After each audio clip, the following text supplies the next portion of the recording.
애청자 여러분 안녕하십니까? 대한수면연구학회와 함께하는 수면의 비밀 13번째 시간이 돌아왔습니다.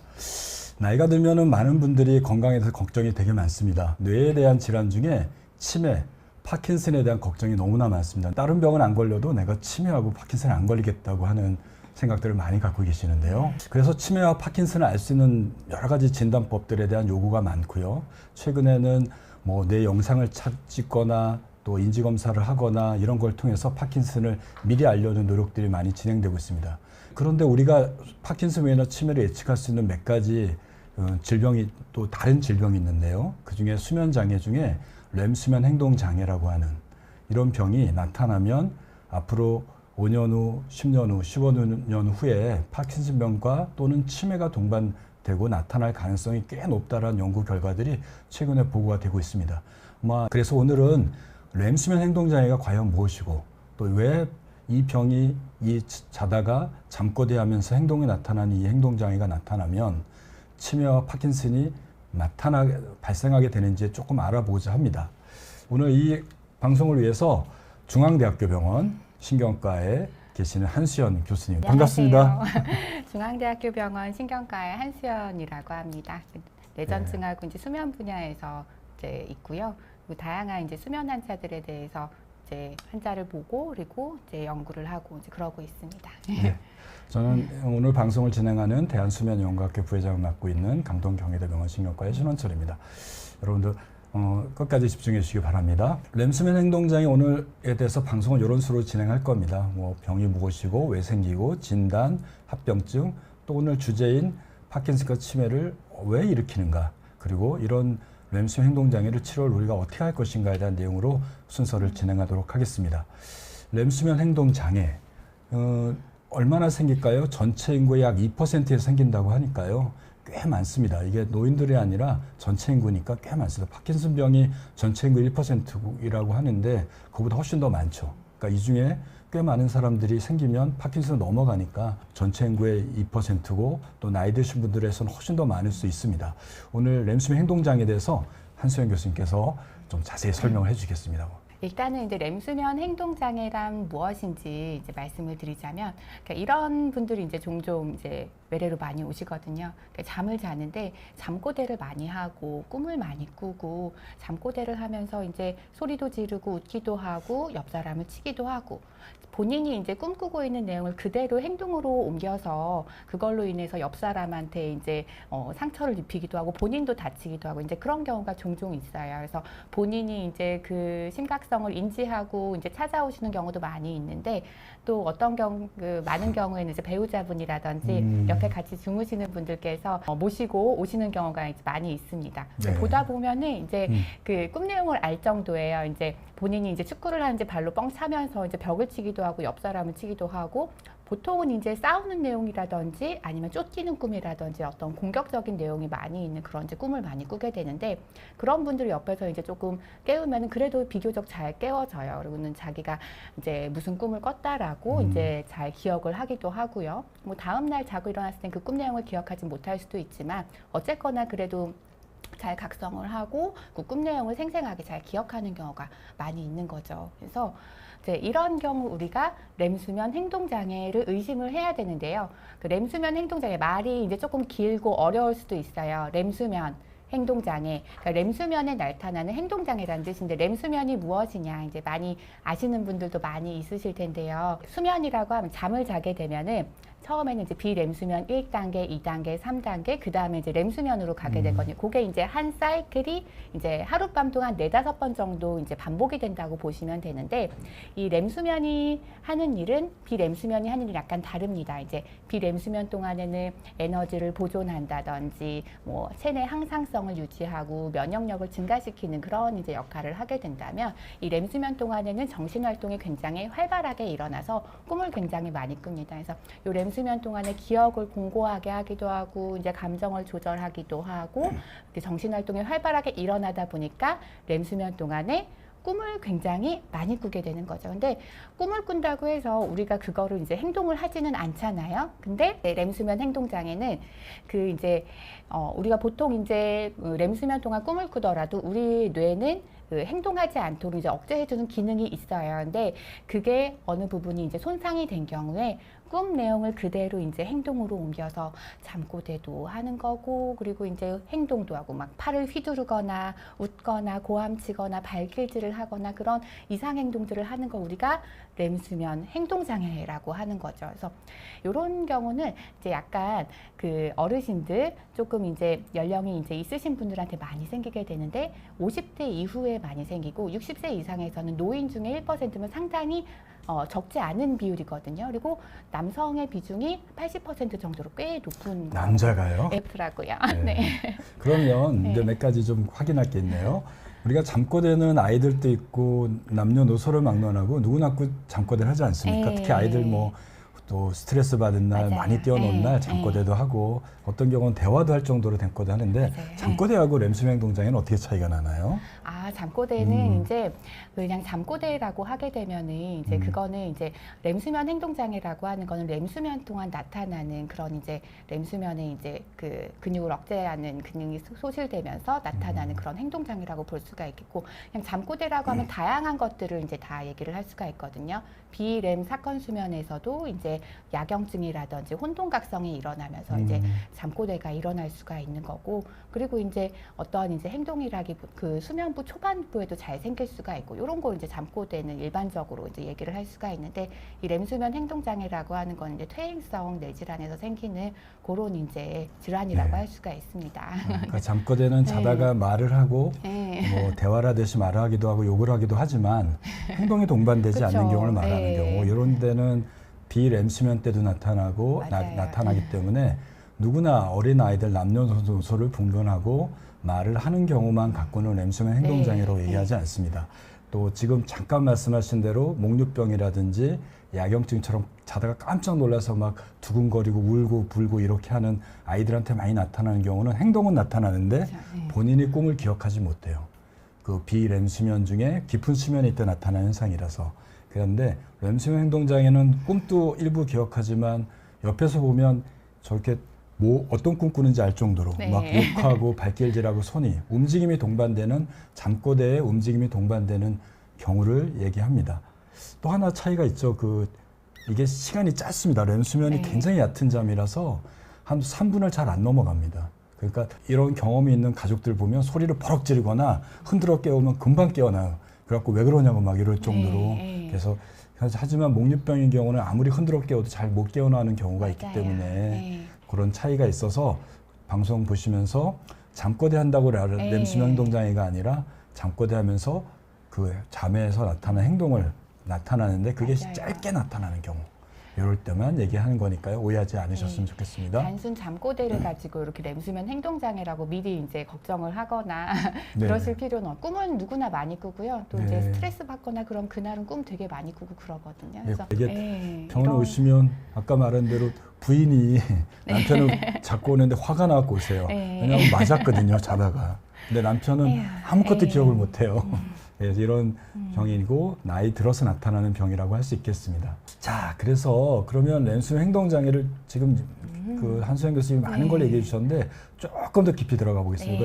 제가 간략하게 설명을 좀 드리고요. 이게 뭐냐면 여기 좀 그림 보시면 이 빨간 게 꿈꾸는 잠입니다. 우리가 말씀하신 대로 이 빨간색 아닌 잠이 비렘수면인데 1단계, 2단계, 3단계 렘수면.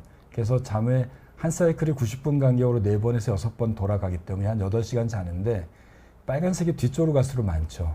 실제로 꿈꿀 때 깨워보면 꿈을 잘 기억하는 경우가 많고, 지금 말씀하신 대로 눈동자가 막 움직이는데 요거가 한 1, 20분 지나면 또 없어지기도 해요. 근데 중요한 거는 오늘의 주제인 렘수면 행동장애 특징이 마비가 생기는 겁니다. 이게 왜 생기냐면요. 우리 뇌를 잘라보면 이게 큰 뇌, 뒤에 소뇌, 대뇌, 소뇌, 그리고 여기 척추로 연결되잖아요. 이렇게요. 그 사이를 숨골, 뇌간이라고 해서 대뇌와 소뇌와 척추로 연결하는 요거가 숨골 뇌간이라고 합니다. 여기를 조금 더 잘라볼게요. 우리가 머리 꼭대기에서 명령을 내리면 운동신경이 여기로 앞으로 해서 척추를 통해서 팔다리 움직입니다. 머리에서 말을 하라, 또 팔을 들어라 하면 요 운동 회로가 쫙 내려가요. 그런데 잠잘 때는 꿈꾸는 세포가 여기에 있는 겁니다. 파란색이죠. 우리가 잠이 들면 요 세포가 힘이 자꾸 세져요. 왜? 깨어있을 때는 요게 억제돼 있거든요. 잠 딱 들면 얘가 힘이 점차 세지면서 뇌에다 아세틸콜린이라는 걸 분비해요. 아세틸콜린은 뇌를 깨우는 거예요. 저는 지난 시간에도 말씀드렸다시피 우리가 자동차에 보면 시동을 걸어야지 차가 부릉부릉 하는 것처럼 아세틸콜린이 뇌가 깨어있을 때 각성 중추에서 막 분비가 되면 뇌가 막 일을 합니다. 그래서 보고 듣고 느끼고 내가 판단하고 움직이는 거를 뇌를 활성화시키는 겁니다. 그런데 잠이 들면 각성 중추가 꺼지면서 이게 식어요. 안 나와요. 그런데 꿈꾸는 세포가 활성화되면 다시 나옵니다. 그러니까 자다가 뇌가 활성화되니까 낮에 있었던 일, 또 과거에 있었던 일이 막 믹스업 되면서 짬뽕 되면서 꿈을 만들어내요. 그러니까 뇌는 이때 영상을 찍어보면 뇌는 굉장히 활성화되어 있고 뇌파를 찍어봐도 뇌파가 이게 깨어있는 뇌파일까 할 정도로 굉장히 빠르게 움직이는 걸 볼 수 있습니다. 동시에 얘가 켜지면 밑으로 척수로 신경을 하나 내려보내서 여기 머리에서 나온 운동 회로를 여기서 딱 차단을 시켜요. 그러니까 꿈잠이 시작되면 근데 눈동자는요 여기서 움직입니다. 이 중뇌라고 하는 요 부에서 나가니까 뇌가 꿈꾸는 세포는 대뇌로 활성화시키니까 꿈도 꾸고 눈동자는 막 움직여 여기를 자극을 시키니까요. 그런데 만약에 렘수면 행동장애가 되면 요 꿈꾸는 세포가 문제가 돼서 밑으로 내려가는 길이 차단되는 거예요. 그러면 억제하고 있던 마비를 만들면 여기 빨갛게 없어지게 되니까 위에서 머리가 막 활성화되면서 꿈을 꾸니까 누구하고 도둑놈하고 싸우면 팔을 막 치고 그럴 거 아니에요. 그거면 내려오는데 원래는 차단됐던데 그대로 내려오게 되는 거죠. 이걸 막히는 게 풀어지니까. 그러니까 저희 병원에서 검사한 건데 이 눈동자 똑같이 빠르게 움직이잖아요. 이게 움직이는 건데 근육이 원래 이 정도로 떨어져야 되는데 뭐 엄청나게 움직입니다. 이게 실제로 행동이 없는데도 이런 식으로 나타나요. 그래서 수면 검사를 해보면 이따 교수님이 다시 말씀하시겠지만 이런 것들이 나는 행동이 또 없었어 그날. 그런데 검사해보면 증상이 없더라도 이렇게 근육이 퍽퍽 올라가는 게 나타나서 이걸로 진단하는 겁니다. 왜 생기냐면요. 말씀한 오늘 주제인 파킨슨 병이나 기면병이 램의 문제에서 생기는 병인데요. 기면병, 또 뇌졸중 중에 숨골, 뇌가 아까 거기에 망가지는 뇌졸중이 오거나 이럴 때도 잘 생길 수도 있고 또 술을 너무 많이 드시면 술에 의해서 램 수면이 확 늘어납니다. 깊은 그 중간에 깨는 것도 많이 늘어나지만 술이 램 수면을 많이 만들기 때문에 그때 술에 의해서도 이런 일이 나타나요. 술 취해서 그러는 게 아니라 이것 때문에 램 수면 행동장애가 만들어지는 겁니다. 일부 약제도 원인이 된다고 합니다. 꿈꾸는 잠을 억제하는 약인 우울증 약물들이 쓰다가 갑자기 끊으면 램이 억제됐다가 늘어나니까 우울증 약을 먹다가 끊으면 이 행동이 나타나는 경우도 있대요. 그러니까 이런 것들도 저희가 환자들 오면 어떤 약 먹고 있는지 술을 얼마나 드시는지 꼭 물어보고요. 그 외에도 80가지나 되는 수면 장애 중에 수면 호흡 장애, 수면 무호흡증, 주기적 하지 운동증, 기면병과 같은 이런 수면 장애들이 꿈꿀 때 증상이 좀 악화되거나 이런 증상으로 인해서 꿈꾸는 잠이 늘어나게 만들게 되면서 또 렘수면 행동장애를 일으킨다고 합니다. 이건 어떻게 보면은 원인을 좀 찾으면 요것만 교정하면 치료가 될 수 있는 내용이겠죠. 그래서 뭐 조금 내용이 어려울 수도 있는데 결국은 꿈꿀 때는 마비가 와야 되는데 뇌에 회로에 문제가 생겨서 오늘 이따가 이제 여기에 주된 내용인데요. 이게 왜 망가지는지, 여기에 망가지면서 마비가 와야 될 게 풀어져서 힘이 들어가는 병이다. 그러니 꿈꿀 때 내가 머릿속에 생각하는 거가 몸으로 표현되는 거죠. 내가 속으로 생각해야 되는데 옆에서 보면 무슨 생각하는지 볼 정도로 이상한 행동을 하는 일이라고 할 수 있겠습니다. 이제 세 번째 내용으로 넘어가겠습니다. 우리가 진단, 우리가 조금씩 얘기가 되어졌는데 조금 우리가 병원에서 아니면 본인이 어떻게 이거 진단할 수 있는 건가 한번 찾아볼까요? 네. 이게 이제 렘수면 행동장애라고 하면은 이제 사실 이제 여러 가지 증상들을 제가 아까 말씀드리긴 했는데 그 증상들만 가지고 이렇게 추측하기는 조금 어려운 것이 아까도 이제 신원철 교수님께서 말씀 많이 주셨지만 감별해야 될 것들이 너무너무 많은 거예요. 이제 렘수면뿐만 아니라 비렘수면에도 사건 수면이 일어날 수가 있고 약물이나 정신 우리가 교정 가능한 얼마든지 교정 가능한 다른 원인들이 많이 있고 또는 어떤 경우는 이제 뇌간에 뇌졸중이 있거나 뇌 뇌염이 있거나 이제 어떤 신경계 질환이 있어서 이제 렘수면 행동 질환이 행동 장애가 동반되는 경우가 많이 있기 때문에 이거는 분명히 이제 신경과 의사에게 진료를 받아서 필요하면 MRI도 찍고 수면 다원 검사도 하는 건데 이 렘수면 행동 장애 진단이라는 건 기본적으로 수면 다원 검사를 통해서 하게 됩니다. 그래서 반복적으로 잠을 자는데 잠꼬대도 하고 꿈 내용을 그대로 행동으로 올리는 어떤 그런 이제 사건 수면이 있다. 꿈 내용을 그대로 행동으로 옮긴다. 이런 일이 반복이 되게 되면은 우리는 이렇게 그림에서처럼 수면다운 검사를 하게 되는데요. 수면다운 검사는 이제 아시는 분도 많이 있으실 텐데 여러 가지를 막 이제 붙이고 주무세요. 이제 머리에 뇌파 붙이고 안구에다가도 뭐 안구 운동 보는 거 붙이고 호흡, 그다음에 이제 호흡 노력, 그다음에 각종 이제 근전도 센서 같은 것들을 잔뜩 붙이고 하룻밤 이제 주무시게 되는 건데요. 이렇게 자는 동안에 우리가 렘수면 단계에서 실제로 그런 행동이 있나를 비디오를 통해서 관찰을 하게 되고요. 그런 행동이 있으면서 그 다음으로 렘수면 동안에 근육의 긴장도가 떨어지지 않고 마치 깨어있을 때 내지는 아니면 다른 수면 단계와 마찬가지로 올라가 있는 것을 확인한다. 이 두 가지가 확인이 되면 우리가 이 사람은 렘수면 행동장애구나 라고 진단을 하게 되는 거고요. 반드시 이것이 다른 약물이라든지 정신질환이라든지 신경계 장애, 수면 장애랑은 관련이 없어야지 우리가 특발성 렘수면 행동장애로 진단을 할 수가 있는 거고요. 국제 수면 분류 장애표 네, 진단 기준입니다. 기준이 한글로 돼요. 표시됐지만 이게 정확한 진단 방법입니다. 이렇게 나와야 진단이 됩니다. 조금 더 넘어가 볼까요? 그래서 보면은 이제 이거 비디오를 이제 움직일 수는 없지만 이제 사람들이 이제 렘수면 단계거든요. 이제 안구 운동이 막 이렇게 있는. 실제로 이게 붙이고 네. 잔 거죠. 이게 사람 몸통이고요. 네. 이불입니다. 좀 어두워서 그런데. 네. 사진이 좀 그래서 안구 운동이 막 이렇게 있는 렘수면 행동 장애인데. 안구 운동은 요겁니다. 이렇게 눈동자 막 움직이죠. 이제 그 렘수면 단계에서 밑에 보면 근육 톤이 요게- 나와요. 이게 요게 원래는 근육입니다. 굉장히 조용해야 되는데 네, 굉장히 요렇게 나와야 시끌시끌하게 되는데. 근육의 톤이 올라가 있고 그리고 이제 행동도 비디오로 보였다. 그래서 이 사람은 렘수면 행동 장애다라고 이제 진단을 할 수가 있는 거고요. 실제로 실제 보면 렘수면이 어떠냐면은 정상은 저렇게 조용해요. 요게 근육이죠. 펑펑하게, 요거 근육에 힘이 다 빠져 있는 그런 이제 무긴장증이 있는 상태인데 눈동자는 막 움직이고요. 그에 반해 네. 이제 렘수면 행동장애 환자의 이제 수면다운 검사를 보게 되면 이제 근육이 막 시끄럽게 지금 올라가 올라가고. 있고 요거는 움직임도 있고 팔다리 다리 네. 근육도 붙인 거죠. 무긴장증이 소실된 이제 그런 이제 모습을 보게 됩니다. 그래서 이 렘수면 행동장애라고 하는 거는 이제 반드시 수면다운 검사를 해야 돼요. 어떤 경우는 이제 진짜 렘수면 행동장애인 것처럼 말씀을 하시는 경우가 있는데 보통 이제 수면다운 검사가 잘 안 되니까 이제 그냥 약을 처방하기도 하고 이제 그러거든요. 보통 어떤 경우에는 근데 그게 어떤 경우는 이제 폐쇄성 수면 무호흡 같은 경우에는 굉장히 이제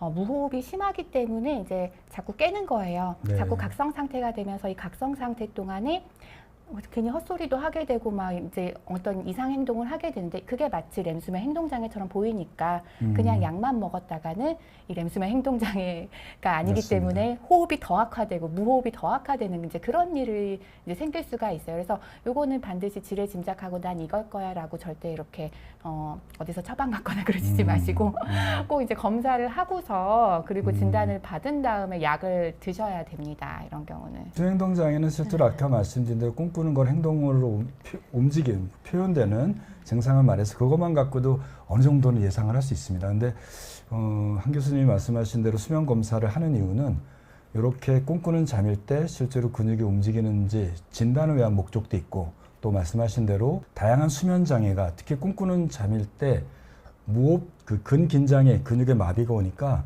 숨 쉬는 근육도 근육이잖아요. 혀 근육은요. 그러니까 꿈꿀 때 근육이 마비가 빠지니까 무호흡증이 더 심해져요. 꿈꿀 때는 훨씬 더 무호흡증이 잘 오고 또 코도 더 많이 고는데요.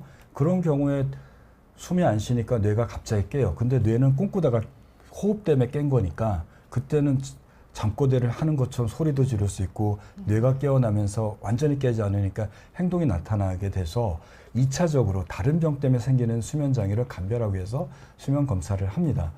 이게 나중에 약도 말씀드리겠지만 약제 중에 약간 뇌를 억제하는 약들을 쓰는데 그런 경우는 수면 무호흡증한테 쓰면 숨을 더 안 쉬게 되는 어떻게 보면 치료제가 아니라 악화시키는 맞아요. 예, 걸 네. 만들 수 있어서 정확한 진단을 하기 위해서 수면 검사가 필요합니다.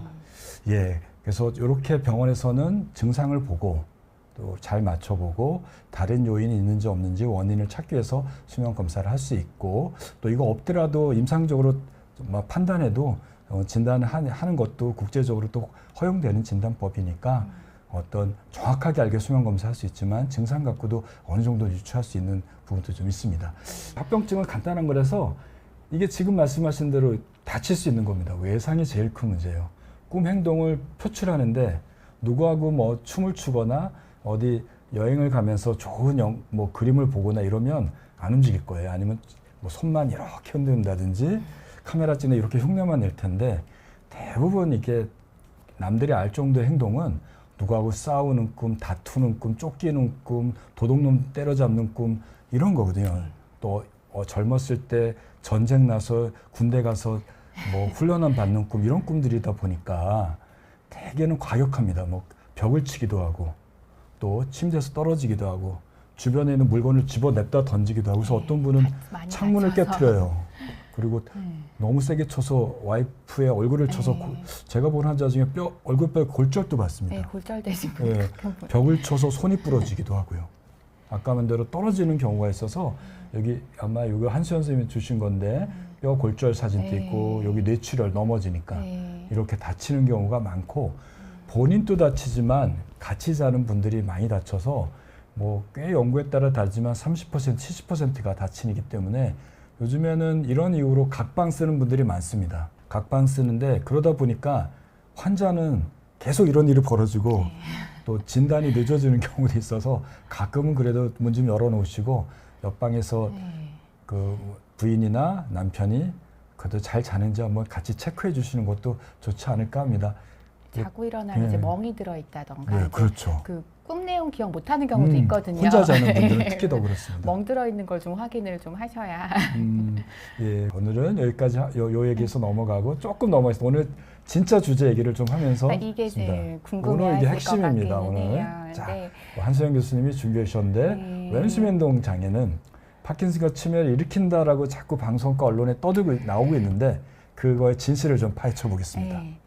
자, 렘수면 행동장애가 이제 파킨슨병과 치매를 일으키는가. 이제 파킨슨이라고 하면은 이제 그림에서 이제 보시다시피 이제 점점 걷는데 이제 점점 허리가 굽어지고 그리고 이제 행동이 느려지고요. 걸음이 이제 점점 느려지고 종종 걸음을 걷게 되고요. 손은 이렇게 이제 자꾸 떨게 되고요. 그리고 움직이려고 하는데 자꾸 뻣뻣해지고, 그리고 표정은 이제 무표정한 상태가 되고 점점 이게 이제 진행을 하거든요. 요런 이제 파킨슨 증상이 있고, 점점 이제 저번에 했었던 일을 자꾸 잊어버리고 뭐 가까운 이제 거리를 갑자기 이제 잘 못 찾게 된다든지 인지 기능이 떨어지게 되고, 요런 이제 퇴행성 뇌질환에 이제 관여를 하는 단백질이 있는데 시누클레인이라는 단백질이 있습니다.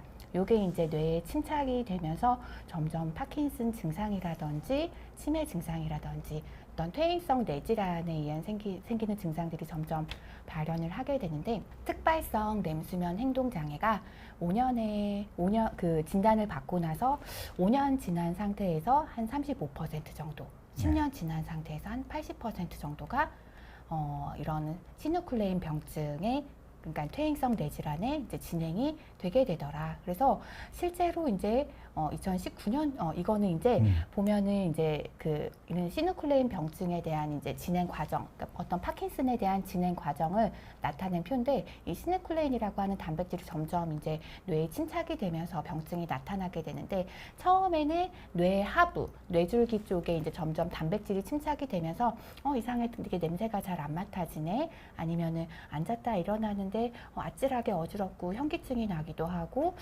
변비가 생긴 것 같기도 하고 이제 소변 보는데도 조금 불편한 것 같고, 이런 이제 자율신경계 증상이 이제 떨어지는 일이 생기게 되거든요. 근데 그러다가 점점 시간이 지나면서 이게 이제 시누클레인 병증, 이 단백질이 점점 위로 퍼져 올라가게 되거든요. 그러면서 잠자는데 이제 이상하게 잠꼬대를 하더라, 꿈의 내용을 그대로 행동으로 옮기더라 하는 렘수면 행동장애, 수면장애가 이제 나타나게 되는 거죠. 그러다가 점점 시간이 또 더 많이 흘러서 이게 이제 대뇌피질까지 단백질이 다 퍼져나가게 되면은 이제 파킨슨 증상, 운동 증상, 치매 증상, 이런 증상들이 점점 생겨나가게 됩니다. 그래서 많은 연구들이 있어요. 근데 많은 연구들이 다 일관적으로 얘기를 하는 게 이 렘수면 행동장애라고 하는 거는 이 시누클레인 병증의 초기에 전구 증상처럼 생겼다가 10년 후에, 20년 후에 결국에는 이런 파킨슨병과 같은 이제 퇴행성 뇌질환으로 진행을 하게 되는데, 이건 2019년도에 나온 건데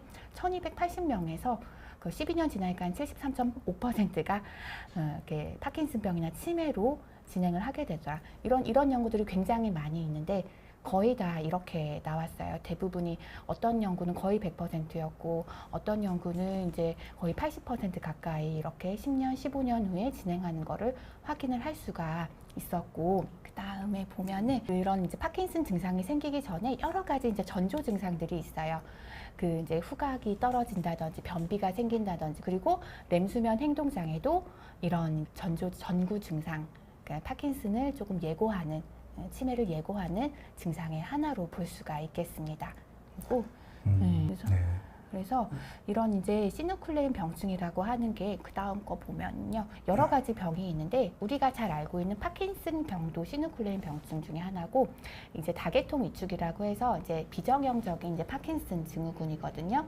약간 이제 경과가 좀 빠르게 진행되는 파킨슨 증후군이라고 생각을 하시면 되고, 루이소체 치매라고 해서 인지기능 저하가 굉장히 이제 변동이 이제 심하면서 환시도 잘 보이고 그러면서 이제 일부 파킨슨 증상도 가지고 있는 그런 이제 치매가 이제 요 세 가지가 대표적인 시누클레인 병증이어서, 렘수면 행동장애가 있으신 분들이 굉장히 상당 기간의 이제 세월이 흐른 다음에 요런 이제 퇴행성 뇌질환으로 진행하는 경우가 많이 있더라. 근데 여기서 중요한 거는 특발성 렘수면 행동장애일 경우 이렇다라는 거거든요. 이제 자꾸 이제 잠꼬대 많이 하는데 이렇게 될까봐 자꾸 걱정하시는 분들이 되게 많이 있으신데, 그 문제는 이런 이제 단순히 스트레스 때문에 술 많이 먹어서 아니면 다른 이제 수면 장애나 다른 신경계 정신과적인 질환 때문에 렘수면 행동장애 있고 잠꼬대하고 이런 분들이 저렇게 된다는 얘기가 아니거든요. 그래서 특발성 렘수면 행동장애인지를 먼저 진단을 받으셔야 되고요. 그리고 이제 만약에 진짜로 특발성 렘수면 행동장애라고 하면은 이런 이제 시누클레인 병증의 가능성이 있을지를 몇 가지를 검사를 할 수도 있어요. 이제 초창기에 자율신경 기능이 떨어져 있으니까 자율신경계 검사라든지, 아니면 이제 많은 렘수면 행동장애 분들이 인지 기능이 조금 떨어져 있는 경우가 있거든요. 특발성의 경우는 이제 경도인지 장애처럼 이제 인지 기능 검사라든지 이런 걸 진행을 해서 미리 이제 조금 위험성이 있을지를 이제 후각 기능 검사도 같이 하고 이렇게 확인을 해 보는 거고, 그렇기 때문에 반드시 이제 조금 정확하게 진단을 받은 다음에 이제 본인이 이제 그럴 수도 있겠구나라고 예측을 할 수가 있는데, 또 진단 후에 사실 상당히 시간이 많이 흐른 다음에 생기거든요. 어떤 경우는 이제 80대 되셨는데 또는 70대 맞아요. 되셨는데 그 렘수면 행동장애면은 나는 10년 후에 20년 후에 치매가 될까 이런 걱정을 하시기도 하는데, 상당히 많은 기간이 흐른 다음에 퇴행성 뇌질환이 이제 생기는 거기 때문에 이런 퇴행성 뇌질환 사실 초기에 관리가 굉장히 중요해요. 그래서 이렇게 미리 알기 때문에 초기 관리를 해서 예후나 경과를 상당히 좋게 할 수가 있기 때문에 너무 걱정하지 않으셔도 될 것 같습니다. 네, 우리가 이제 치매가 생기면 그게 베타 아밀로이드하고 타우 단백질이라는 게 뇌에 침착되고 그것들이 뇌를 손상시켜서 뇌가 그 기능이 떨어진다라고 알려져 있는데, 파킨슨병과 관련되는 이런 병은 알파시니클린이라는 물질이 뇌에 침착돼요. 근데 파킨슨은 이 대뇌피질에 베타 아밀로이드, 타우 단백질이 침착되는 경우고, 근데 알파시누클레인은 이 숨골에서부터 여기서부터 이제 조금씩 쌓여져서 위로 올라갑니다. 요즘에 연구에서는 이게 위장에서부터 위로 올라간다는 연구가 있는데, 그래서 장의 문제로 인해서 파킨슨병이 만들어진다는 연구는 있지만 오늘은 그 주제가 아니라서 그것도 하나의 이론이고 상당히 많은 연구들이 그렇다는 얘기를 하는데, 알파시누클레인이 뇌로 올라가는데 밑에서부터 차고 올라가는 겁니다. 아까 꿈꾸는 잠이 여기 있었잖아요. 여기 꿈꾸는 잠이 있었는데 이걸 좀 크게 해주실까요? 화면을 크게 해주시면 이 꿈꾸는 잠이 바로 여기에 있었습니다. 근데 여기가 알파시누클레인을 망가지면서 쌓여지면서 망가뜨리니까 아까 그 운동신경을 억제하는 힘이 꿈꾸는 세포에서 내려와야 되는데 이게 안 내려오는 거예요. 그러니까 마비가 풀어지고 행동이 나타나는 병이 되는 거죠. 그래서 아마 이렇게 퇴행성으로 생기는 병은 몇 년 지나면 조금 더 올라가면 여기 흑질이라고 도파민 만드는 부위까지 망가지면 파킨슨 병이 만들어지는 거기 때문에 여기서 이렇게 올라가는데 한 5년에 10년 걸린다라는 얘기를 함으로써 이런 얘기가 성립되지만 지금 말씀하신 대로 확률입니다. 100% 연구도 있지만 대부분의 경우는 100% 얘기를 하지 않고 그럴 확률이 높다. 우리가 나이 들면 죽을 확률이 높아진다라고 하는 거고 어떻게 보면 똑같을 수 있으니까 너무 이것에 대해서 스트레스 받지 마시고 아까 말씀드린 다른 병에 의해서 생기는 2차적인 렘수 행동장애를 구분해라. 다만 뇌의 이런 퇴행의 문제로 인해서 진행되는 경우는 요 그램처럼 한 10년, 5년에 10년 전에 렘수 행동장애가 먼저 생기고 요게 나타나면 일로 갈 확률이 조금 높아진다라고 이해해 주셔야 됩니다. 그리고 또 파킨슨병이 진단된 환자들한테 렘수 행동장애는 꽤 많이 거의 대부분에서 동반돼요. 특히 아까 교수님이 얘기했던 루이소체 치매는 진단 기준에 렘수 행동장애가 포함되어 있을 정도로 거의 100%에서 렘수 행동장애가 이 병과 함께 같이 나타나거나 선행돼서 나타난다고 합니다. 자, 마지막으로 치료 한번 얘기하고 조금 남은 질문 답변 드리도록 하겠습니다. 그럼 치료 어떻게 할 것이냐? 우선은 약물 치료하고 비약물 치료가 나누는 것 같아요. 비약물 치료는 아까 유발인자라고 그랬죠. 술, 또 우울증, 스트레스 이런 것들을 술을 절제해야 됩니다. 잠 잘 자기 술을 마시면 술 때문에 술에 취해버리면 렘수 행동장애가 나올 수 있습니다. 너무 과도한 스트레스나 우울증도 렘수 행동장애를 유발할 수 있고요. 또 우울증 때문에 쓰는 항우울제를 갑자기 끊거나 너무 고용량 쓰시게 되면 그로 인해서 꿈꾸는 잠이 다시 많이 튀어나오기 때문에 나타납니다. 아까 말한 또 2차적으로 맨델스는 수면장애, 특히 무호흡증인 경우는 양압기를 써서 치료합니다. 그런 원인이 없이도 나타나는 경우, 이거는 꼭 2차적인 게 아니더라도 중요한 거는 위험하고 다칠 수 있습니다. 이게 외국에서 나온 거 제가 그림 찾았는데요. 잘 때 이런 거 묶고 자는 거예요. 벨트를 묶고 자고 팔다리를 묶고 자는 겁니다. 왜냐하면 위험하니까요. 다칠 수 있으니까요.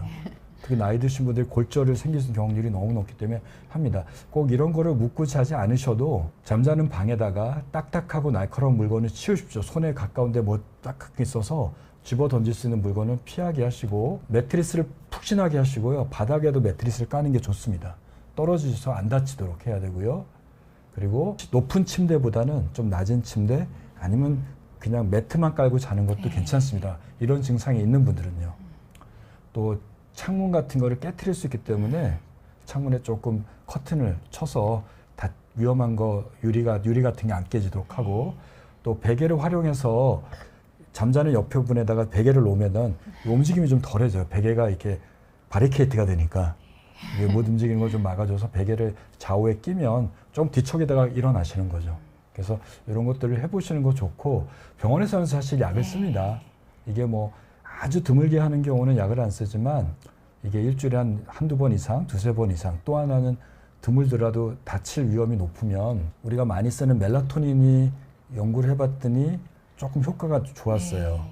리보트리라고 하는 그 항불안제를 쓰는 벤조디아ze핀 약물도 조금 좋은데 리보트리라는 약물은 무호흡증을 악화시킬 수 있으니까 조금 조심해야 되고 이게 작용 시간이 길어서 낮에도 졸리거나 낙상의 우려가 조금 있기 때문에 낮에 균형이 나쁘시거나 인지기능이 떨어진 분들한테는 조금 인지기능을 나쁘게 할 수 있기 때문에 조심스럽게 저용량으로 쓰고 아주 저용량 정도는 크게 문제 안 되니까요. 고용량을 쓰지 않도록 조심해야 되고 이걸 써서는 안 되는 분인지 잘 감별해서 쓰셔야 됩니다. 또 이외에도 여러 가지 약물이 있는데 그것들은 사실 좀 정확한 진단받고 또 전문약이니까 처방을 받아서 써야 되지 않을까 싶습니다. 최근에는 이런 약을 썼더니 사실은 이게 증상 개선제잖아요. 그러니까 행동만 멈추는 거라고 알려져 있는데 올해 독일에서 나온 연구 결과가 있어요. 그래서 렘수면 행동장애를 멜라토닌이나 이런 약을 한 5년에 10년이니까 썼더니 실제로 썼던 분들이 파킨슨의 발생률이 떨어졌습니다. 결국은 잠을 잘 자게 하면 치매 등 퇴행성 질환들을 예방한다라는 걸 이해를 해야 될 것 같아요. 그래서 이거를 뭐 증상 개선제니까 내가 약까지 먹고 잠꼬대를 해결해야 돼 이러지 마시고 만약에 퇴행성 질병으로 진행할 수 있는 특발성, 다른 원인 없이 생기는 렘수면 행동장애는 그로 인해서 다치지 않아야 되고 또 나중에 진행되는 파킨슨병을 예방하기 위해서 미리 예방을 하시는 것들이 병의 진행을 막는 방법이라고 할 수 있겠습니다. 네. 사실 이제 멜라토닌, 리보트리 약을 이제 처방을 받기 때문에 이제 주기적으로 한 번씩 오시는데 왜 와야 되냐. 이게 낫는 병도 사실 이제 장기적으로 봐야 되잖아요. 근데 네. 계속 약만 이렇게 먹어야 되는데 내가 왜 와야 되냐라고 하시는데 사실 멜라토닌 같은 경우에는 이제 약간 신경 보호하는 효과가 진짜인지는 모르겠지만 네. 꽤 이제 그런 걸 시사하는 연구들이 상당히 많이 있고 나중에 이제 파킨슨의 진행을 약간 조금 억제하는 역할을 실제로 아까 말씀하셨던 네. 대로 하는 연구들이 꽤 많이 있고요. 주기적으로 오게 되면은 퇴행성 뇌질환의 이제 혹시나 이제 진행 가능성에 대해서 미리 예측하고 조기에 이제 개입이 들어갈 수가 있다는 거죠. 이런 증상이 있으면 뇌를 보는 심혈과로 찾아가시면 대부분 됩니다. 멜라토닌 중독성 없습니다. 의존성도 없고 장기 복용에도 별 문제 없습니다. 질문이 많네요. 네. 오늘 시간을 맞춰야 될 상황이 된 것 같습니다. 네, 한소영 교수님 오늘 방송해 주시느라고 수고 많으셨고요. 네. 마무리 좀 부탁드리겠습니다. 이제 그 많은 분들이 이제 꿈꾸는 거에 대해서 많이 걱정을 하시는데요. 너무 걱정하지 마시고요. 아까 말씀드린 대로 이제 다른 이제 2차적인 원인에 의한 건 아닌지 그리고 실제로 이런 행동이 있게 되면은 가까운 이제 그 수면 센터에 찾아가셔서 검사를 해보시고 그래서 이제 정확하게 진단을 받으시는 것이 좋겠습니다. 그래서 네, 오늘 감사했습니다. 감사합니다.